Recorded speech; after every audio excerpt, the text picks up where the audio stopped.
पाकिस्तान की मायूस कुन कारकर्दगी, क्या क्या आपको बताएं। 16वें ओवर की 5वीं गेंद पर भारत ने फतह के लिए दरकार 128 रन जो है वो स्कोर कर लिए और इस तरह 7 विकेटों से उन्होंने कामयाबी हासिल की। सूर्या कुमार यादव जो उनके कप्तान है, क्या उन्होंने बैटिंग की, सेंसिबल बैटिंग। पाकिस्तानी बैट्समैनों को उन्होंने एक तरीका बताया कि किस तरीके से बैटिंग की जाती है और आज भारत ने पाकिस्तान को हर शोबे में आउट क्लास किया। अगर उनकी तारीफ न की जाए तो सरासर ज्यादती होगी। बॉलिंग में जिस तरह से कुलदीप यादव ने बॉलिंग की, 3 विकेटें उन्होंने हासिल की और पाकिस्तानी बैट्समैन जिस अंदाज से बैटिंग कर रहे थे, ऐसा लग रहा था कि हर एक ये सोच कर आया कि गेंद को मैदान के बाहर फेंकना है दुबई इंटरनेशनल क्रिकेट स्टेडियम के, और हुआ ये कि पाकिस्तानी इस मैच से बाहर हो गया। आमिर सुहेल और खुर्रम मंजूर हमारे साथ मौजूद है, इनसे हम गुफ्तगू के सिलसिले का आगाज करते हैं। आमिर, भारत की एक क्लिनिकल विक्ट्री अगर कहा जाए तो बेजाना होगा कि जिस अंदाज से उन्होंने टारगेट को चेस किया और पाकिस्तान जिस तरह से पाकिस्तानी विकेटें धड़ाधड़ गिरती रहीं, एक वक्त था ऐसा लग रहा था कि 100 रन भी नहीं करेगी पाकिस्तानी टीम। देखिए, प्रिपरेशन तो नजर नहीं आई और जहां तक आप वो कह रहे थे कि पाकिस्तान टीम को सपोर्ट करने की जरूरत है, मैं समझता हूं पाकिस्तान की क्रिकेट जो है लाइफ सपोर्ट पे है ऑलरेडी। इसको अगर आपने बचाना है, वेंटिलेटर पर है जी, उसके लिए आपको जो है बड़े अच्छे इकदाम करने की जरूरत है। देखिए, मैं जब से ये ट्रांसमिशन शुरू हुई है और उससे पहले जब मैं कमेंट्री कर रहा था ट्राई सीरीज में, मैं एक चीज के ऊपर एम्फसाइज कर रहा था, वो ये था सॉफ्ट स्किल्स। सॉफ्ट स्किल्स, क्योंकि मुझे इन पिचेस का पता है, यहां पे खुली आप बैटिंग नहीं कर सकते। आप देखें उनके ओपनर ने आके, अभिषेक ने आके खुला खेलने की कोशिश की, इवेंचुअली आउट हो गए।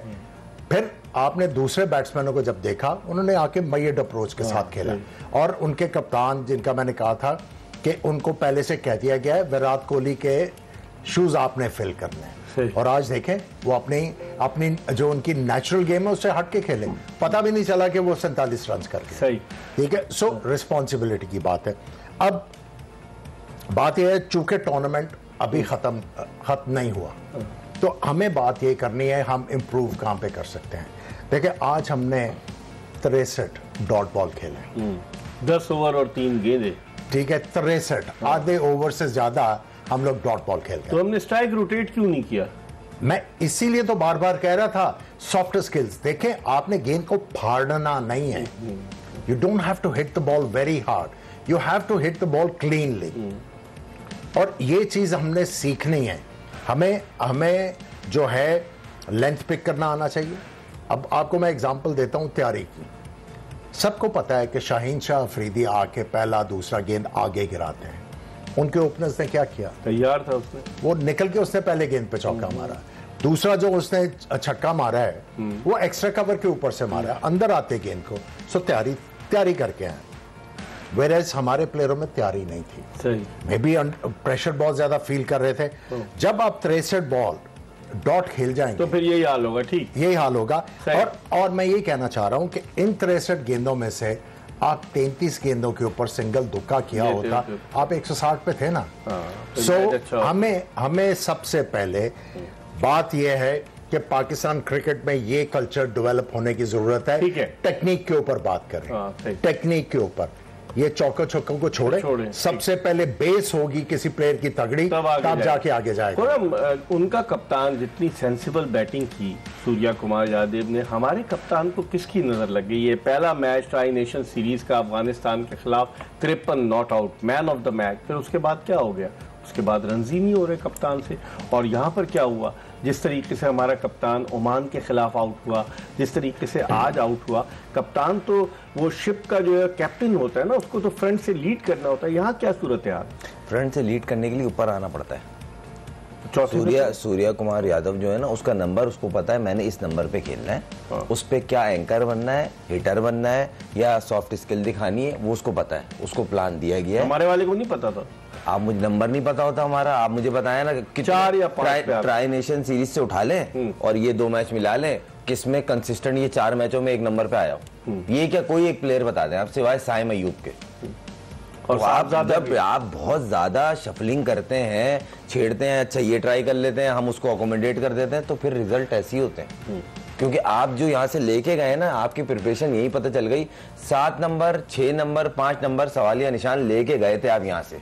आप वहां जाके आप कुछ भी कर ले आप, और जिनसे जीते ना, दिल शाह भी तो बैठा हुआ, वो क्या कर रहा है? वही मैं अभी वहीं आ रहा था। अभी एक लड़का है समद, उसने ऑस्ट्रेलिया में 100 किया T20 में, 280 की इनिंगें खेली उसने पाकिस्तान के लिए, टीमों के खिलाफ। देखें टीमें भी तो देखें, शाहीन टीम देखें, शाहीन टीम में किंग्समैन की वहां पर टीम थी। मैं यही क्लियर कर रहा हूँ, आप बिल्कुल सही कह रहे हैं। शाहीन टीम, एकेडमी की टीम, अंडर 19, ये प्रोसेस होता है ना पाकिस्तान टीम में जाने का।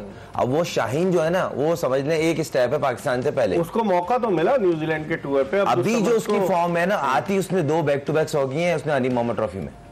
एक लड़का फॉर्म में आप चेंज कर सकते थे, नहीं, आपने 2-3 अपने भरे में, और फिर उनको बोलो तो फिर बोलते हैं लो जी आप नाम ले रहे हो, आप सोच के बोलो। अबे भाई पाकिस्तान हार रहा है। अब्दुल समद फैसलाबाद का है बैट्समैन, कहीं का भी हो, मैं बोल रहा हूँ वियाड़ी का है, कहीं का है भाई, प्लेयर पाकिस्तान को जिता रहा है वो ऐसी फॉर्म में, और उस नंबर पे बैटिंग करके रन कर रहा है वो। 7वें नंबर पे कौन 100 कर रहा है T20 में? ठीक है, ये मेरा सवाल है कि अगर आप अब नंबर ही के बॉक्स खाली लेके गए, अब वो कर लेगा, अच्छा पार्ट टाइम तुम बॉलिंग कर ले। भाई जैनमन बॉलर खिलाए उन्होंने कोई पार्ट टाइम नहीं करवाया। उन्होंने बोला भाई आप बॉलिंग करते हो IPL में भी, रांची में भी, तो यहाँ भी करोगे। लेकिन आमिर सवाल तो ये पैदा होता है कि आप भी सिलेक्टर हैं, चीफ सिलेक्टर हैं, यहाँ पाकिस्तान की बदकिस्मती कोई सिलेक्शन कमेटी का चेयरमैन नहीं है, कोई अकाउंटेबल हो।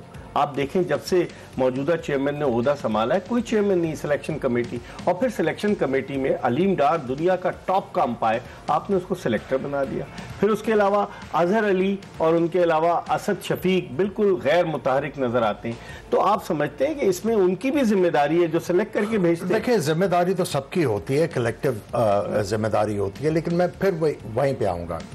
जब तक हम जिस प्लेयर को सिलेक्ट कर रहे हैं उसको हम बिठा के ये नहीं पूछेंगे बच्चे तुम्हारी टेक्निक क्या है, अगर उस बच्चे को अपनी टेक्निक का नहीं पता तो आप किस तरह खिला सकते हो? तो कौन पूछेगा? ये पूछने की जरूरत है। कौन मैं वही कह रहा हूँ ना, थोड़ा सा आपको कल्चर चेंज करने की जरूरत है।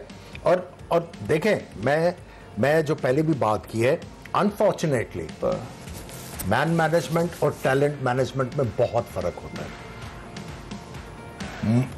मैं नहीं समझता कि हमें टैलेंट मैनेजमेंट आती है। टैलेंट प्लेयर हमारे पास है, टैलेंट प्लेयर आता है, वो आके अपना मेटल शो करता है, एकदम से उसकी परफॉर्मेंसेस डिप कर जाती है। इसका मतलब यह है कि उनकी गाइडेंस ठीक नहीं है। इसका मतलब यह है कि उनकी जो क्रिकेट इवॉल्व होनी चाहिए उसमें उनको हेल्प नहीं मिल रही। एक तो वो खुद लिमिटेड है और दूसरा उनको हेल्प नहीं मिल रही। और आपको मैं प्राइम एग्जांपल दूंगा सुफियान मुकीम की।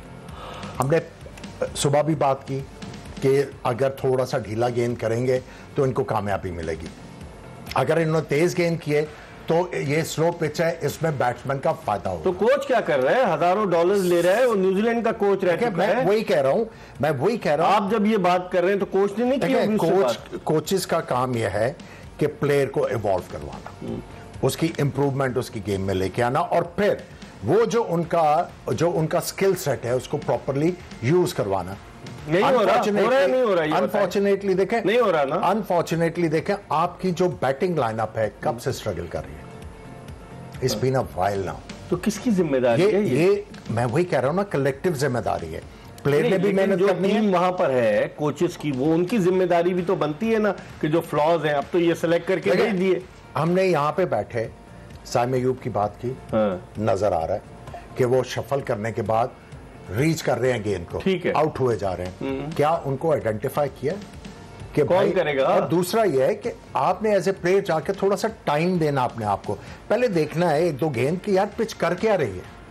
लेकिन अगर जगह ग्रांटेड हो किसी प्लेयर की, खुरम वो समझता है कि भाई मैं तो अब टीम में पक्का हूं, मैं 2-3 आउट कर लेता हूं, मैं रन करूं ना करूं मैं टीम में पक्का हूं, तो उस सूरत में फिर प्लेयर भी तो ओवर कॉन्फिडेंट हो जाता है, फिर वो कैसे आगे की तरफ जाएगा? नहीं, मैंने इसी प्लेटफॉर्म पे कितनी दफा कहा है, जब प्लेयर के अंदर से बाहर निकलने का या ड्रॉप होने का वो डर खत्म हो जाएगा तो फिर यही होगा, 1 में कर लिया 10 में खराब, और आके धड़ल्ले से बोलना कि मुझे एक्सेप्ट करें, मैं तो फेयरलेस क्रिकेट खेलता हूँ। ये एक नया आया कल्चर पाकिस्तान में, फेयरलेस, अच्छा जी वो सर्किल को कैश करने वाला, अच्छा पावर हिटिंग स्पेशलिस्ट, कोई ऐसा नहीं है।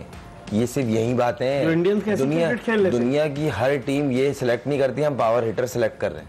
वो बोलते हैं भाई इसकी ये परफॉर्मेंस है, इस बेसिस पे हम ला रहे हैं, ये रिक्वायरमेंट पूरी हो रही है और ये सूट कर रहा है तो अंदर है, अगर नहीं कर रहा है। टिम डेविड को नहीं लाया वो शुरू में, ऑस्ट्रेलियन, जब उन्होंने देखा नहीं ये आप यहाँ सूट कर रहा है, ये लीगे खेल रहा है, परफॉर्म कर रहा है, वो टीम में उसने उसका बल्ला नहीं रुक रहा। फर्क है ना, मगर यहाँ कुछ और ही कल्चर है। हमारे टैलेंट है, बैकअप टैलेंट है, देखें टैलेंट है, मगर वही वाली बात ना, गलत हाथों में है ना, गलत सपोर्ट हो रही है। किसी को बोल देते तुम प्लेयर बन गए, तुम हो गए, अबे भाई उसको मैच तो खेलने दो, परफॉर्म करने दो, थोड़ा सा उसको मेहनत पे और उसको बोलो कि भाई तुम्हें और मेहनत की जरूरत, ना कि उसका और दिमाग खराब कर देते हैं, इतना बैक पैक कर देंगे कि वो बोलेगा भाई मैं ही हूँ। मतलब वो बाबर आजम में फिर चीजें ढूंढना शुरू कर देते हैं, रिजवान में जो पीछे परफॉर्मर होते हैं उनमें ढूंढना शुरू करते हैं, नहीं वो यूं था यूं। भाई आप अपनी परफॉर्मेंस देखो, ठीक है, फिर बात करो। इस बैटिंग लाइनअप को देखते हुए लोग फिर अब ये शुरू कर देंगे कि बाबर आजम अगर होता तो पाकिस्तान की इनिंग्स को एंकर कर लेता। आप इससे इत्तेफाक करते हैं? देखिए मैं यही कह रहा हूं कि अभी ये टूर्नामेंट खत्म नहीं हुआ। जब तक ये टूर्नामेंट खत्म नहीं होता हम फॉरवर्ड थिंकिंग की तरफ जा नहीं सकते।